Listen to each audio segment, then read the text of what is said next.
একটা রবিবারের সন্ধ্যা দেখে আমরা পৌঁছে গেছিলাম পাকুড়িয়া সালাসার ধাম। এবার তোমরা বলবে এটা কোথায়? হ্যাঁ, তোমরা যারা লং ড্রাইভে হাওড়ার থেকে যাও, অর্থাৎ হাওড়া মানে সেকেন্ড ব্রিজ ক্রস করে যারা তোমরা লং ড্রাইভের জন্য বেরো, তো যাওয়ার পথে তোমরা সলব ক্রস করলেই দেখতে পাবে পাকুড়িয়া সালাসার ধাম। সলব ক্রস করলেই কিন্তু বাঁহাতে পড়বে এই পাকুড়িয়া সালাসার ধাম।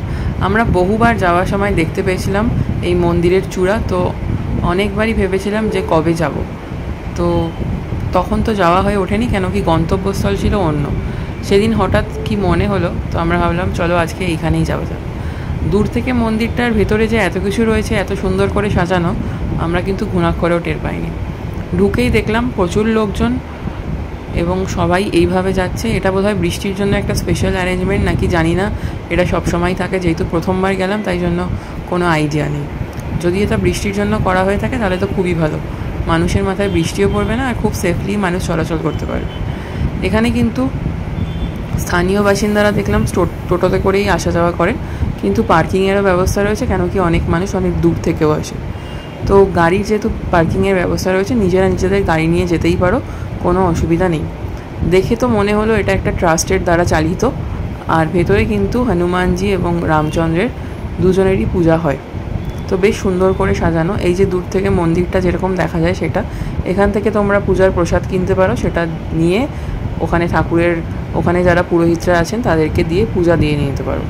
ভেতরে যেহেতু ফটোগ্রাফি অ্যালাউ ছিল না, সেরকম স্টিল ফটো তো তোলার সুযোগ হয়নি, কিন্তু মন্দিরের গায়ে কারুকার্যটা কিন্তু বেশ সুন্দর, পাথর খোদাই করে। রাজস্থানের সালাসার মন্দিরের আদলেই এটা বানানো হয়েছে। ভেতরে একটুখানি ভিডিও করার সুযোগ আমি পেয়েছিলাম। আর এই যে দেখতে পাচ্ছ সিলিংটা কি দারুণ, ভেতরটা কিন্তু বেশ সুন্দর করে সাজানো এবং খুব নিট অ্যান্ড ক্লিন, খুব মেনটেন।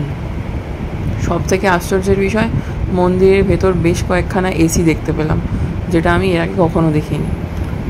এখানে কিন্তু তোমরা আলাদা করে কোনো ফুল বা কিছু দিতে পারবে না, ওখান থেকে যেই পুজোর জন্য কিছু বোঁদে সম্ভবত এবং বোঁদে আর একটা করে নারকেল, যেটা তোমরা নিয়ে এসে এখানে দিতে পারো, সেটা পূজা হয়ে গেলে ওই নারকেলটা তোমরা তোমাদের ইচ্ছে পূরণের জন্য ওখানে বেঁধে দিতে পারো।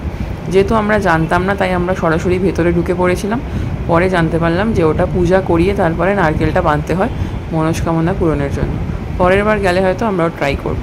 তো এইভাবে এখানে আমরা ঠিক টাইম মতো পৌঁছে গেছিলাম, সন্ধ্যে 6টায়, তখন আরতি হচ্ছিল।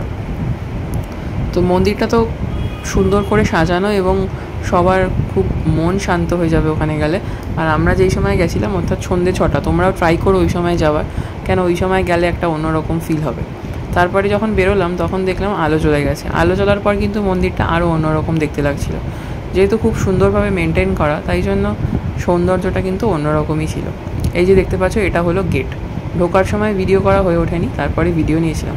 তারপর আমরা রাস্তার মাঝখানে একটুখানি থামলাম, ভাবলাম একটু চা কফি কিছু খাওয়া যাক।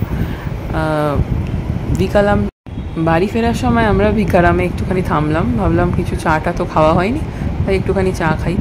তো এই চাটা কিন্তু আমি এর আগেও ট্রাই করেছি, ওই জন্য আমিও সবাইকে সাজেস্ট করলাম কি এই চাটা ট্রাই করো। বাবা আর মামুনি